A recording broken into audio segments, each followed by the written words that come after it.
Welcome back. We are in Des Moines, Iowa, focusing on the pork industry. We've been talking with folks from the National Pork Board. That's the checkoff side. Now we come over to the producer side, and joining us is Neil Dierks, CEO of the National Pork Producers Council.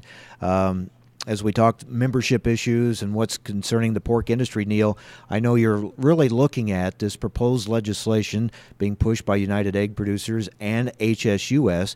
Now, it's about the poultry industry. It's about egg-laying hens and setting federal standards. Why are you concerned about potentially how that could impact down the line the pork industry? Well, that's correct, Mike. It is about, in this given situation or at the present time, it's about the egg industry. But the real issue to this is a very dangerous precedent, because what you're talking about are federally mandated production standards on farm. And it's just a situation where that is rife with all sorts of dynamics that will injure not only the producer side of this, but also potentially the entire chain. Our position has always been at NPPC that the market should dictate how producers produce for the market. Now, we recognize you need a referee in a football game, otherwise you have a free-for-all, and there's a role for oversight and responsibility, and we have an obligation as producers to do the right thing. The issue is we start getting a one-size-fits-all situation on a national scale.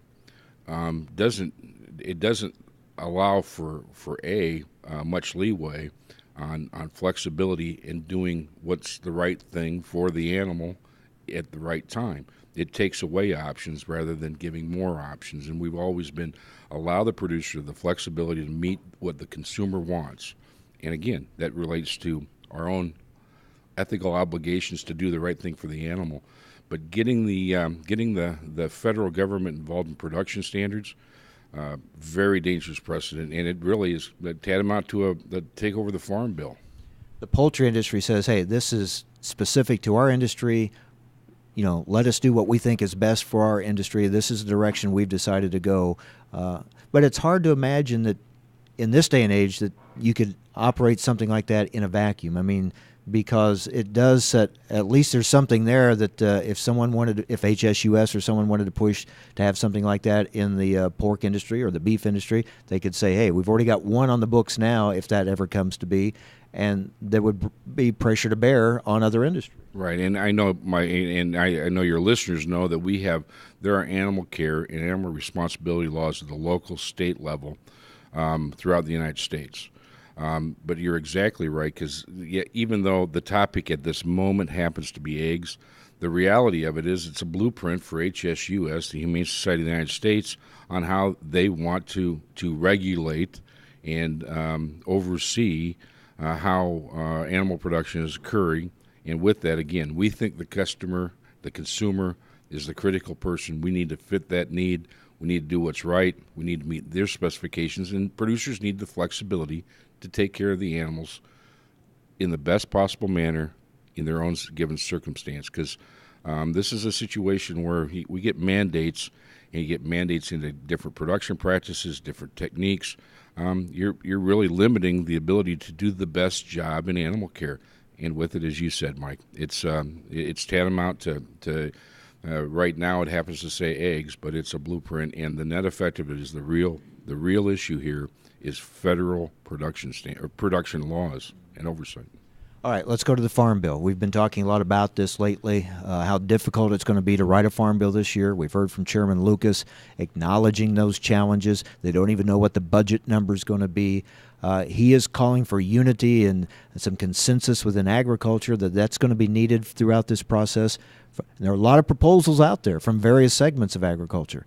Let's talk about the pork industry. What are you concerned about? What are you looking to see in this next Farm Bill for the pork producers of this country? Well, and some people say, well, the pork producers are interested in the Farm Bill. What is that? No, there is not a federal program for the hog production.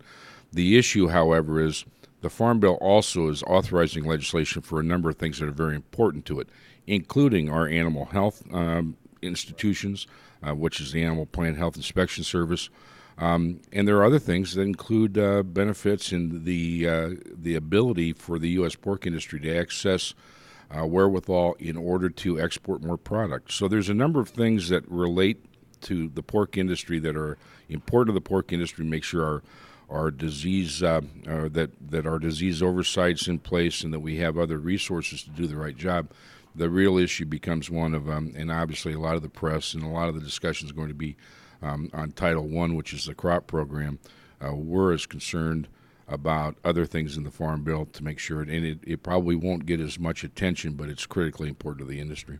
And finally, how concerned are you about proposals by the administration to consolidate the trade representative's office into the Commerce Department? Do you think that would hurt ag exports and in specific for you, being able to move more pork around the world? Well, fundamentally, the United States Trade Representative's Office, and that's the Trade Ambassador of the United States, Mr. Kirk, has done a phenomenal job. USTR has done a phenomenal job.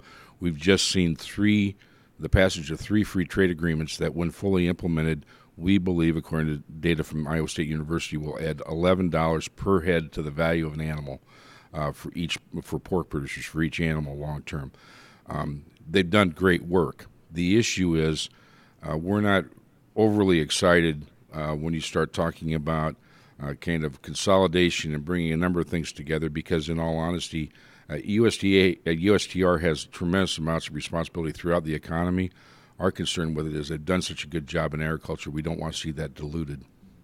Good to see you again. Thanks, Neil. Thank you, Mike. And hey, by the way, thanks for what you guys do. It's important. People appreciate it. We appreciate it. Thank you. All right, that's Neil Dierks, CEO of the National Pork Producers Council.